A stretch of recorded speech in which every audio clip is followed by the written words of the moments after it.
Bismillahirrahmanirrahim. Assalamualaikum warahmatullahi wabarakatuh. Baik, kita akan memasuki aspek terakhir dari aspek keuangan, yaitu menyusun laporan laba rugi. Jadi penyusunan laporan laba rugi ini akan kita lakukan jika bisnis kita sudah berjalan. Oke. Laba rugi ini disusun setiap periode, bisa dalam bentuk bulanan, tahunan, triwulan, atau semester. Nah, tujuan dari laporan laba rugi ini adalah untuk melihat kinerja usaha yang kita buat, berapa jumlah keuntungan yang diperoleh, sehingga akan menjadi bahan bagi kita untuk mengevaluasi bisnis yang sudah kita lakukan, gitu ya. Dari laporan laba rugi itu kita bisa melihat apakah bisnis kita menghasilkan keuntungan atau justru malah menderita kerugian. Dari laporan laba rugi tersebut kita akan mengevaluasi apakah kita perlu memangkas pos-pos biaya yang tidak perlu, atau kemudian bisa juga menambah produksinya, atau membuat cabang baru, atau malah mungkin menutup usaha kita apabila ternyata kita menderita kerugian terus-menerus. Nah, agar kita bisa membuat laporan laba rugi ini, maka kita harus selalu mencatat semua transaksi yang terjadi dalam usaha kita. Di sini penting untuk kita memisahkan antara transaksi bagi usaha dan transaksi pribadi. Apalagi usaha yang kita buat ini adalah usaha pribadi, gitu ya. Jadi di sini walaupun kita menggunakan usaha untuk diri sendiri, gitu ya, usaha pribadi, tetapi kita harus bisa memisahkan antara transaksi pribadi dan transaksi perusahaan. Jangan sampai transaksi pribadi ini diikut sertakan ke dalam transaksi usaha kita, karena ini akan membuat laporan laba rugi dan laporan lainnya yang ditampilkan ini tidak sesuai dengan yang nyata-nyata terjadi di usaha kita. Nah, untuk menyusun laporan laba rugi ini, kita kemarin sudah membuat biaya penyusutan, biaya tetapnya sebagai biaya penyusutan, sudah mengidentifikasi biaya-biaya yang kita butuhkan, maka bisa kita lihat di sini. Sebagai contoh, untuk usaha Cilor Mantap yang kemarin saya buat, ternyata di bulan September berhasil menjual 1.220 cup Cilor Mantap. Sehingga di sini jumlah penjualannya yaitu Rp6.100.000.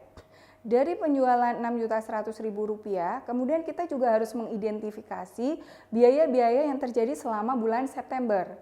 Kebetulan di bulan September itu biaya yang bisa saya identifikasi itu ada biaya penyusutan yang Rp51.800 setiap bulannya.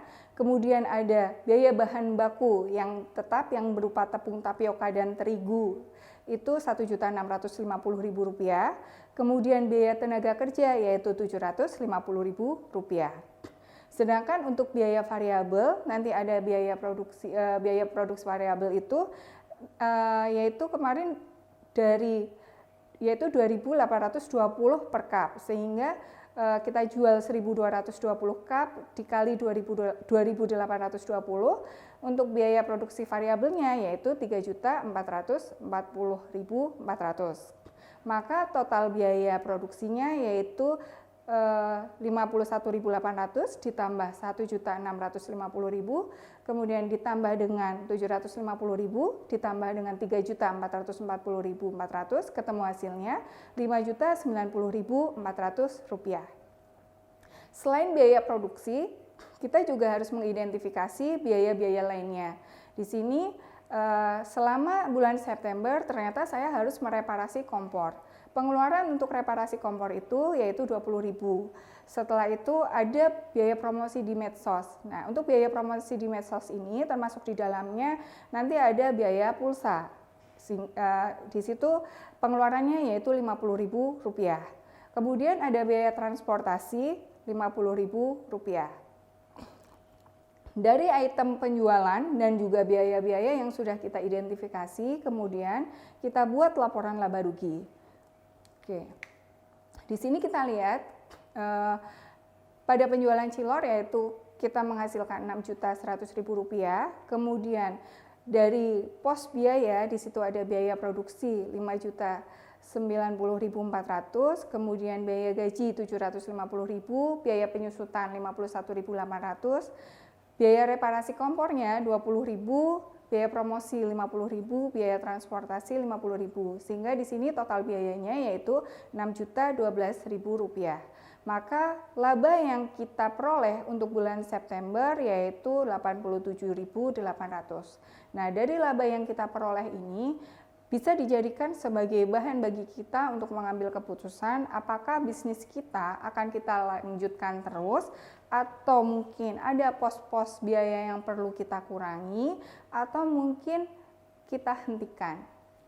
Oke, demikian tadi untuk penyusunan laporan laba rugi.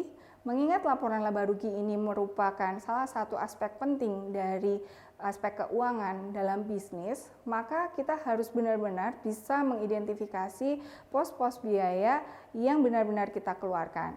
Jangan sampai biaya-biaya yang dikeluarkan oleh usaha kita tercampur dengan biaya pribadi kita. Demikian, terima kasih, semoga bermanfaat. Wassalamualaikum warahmatullahi wabarakatuh.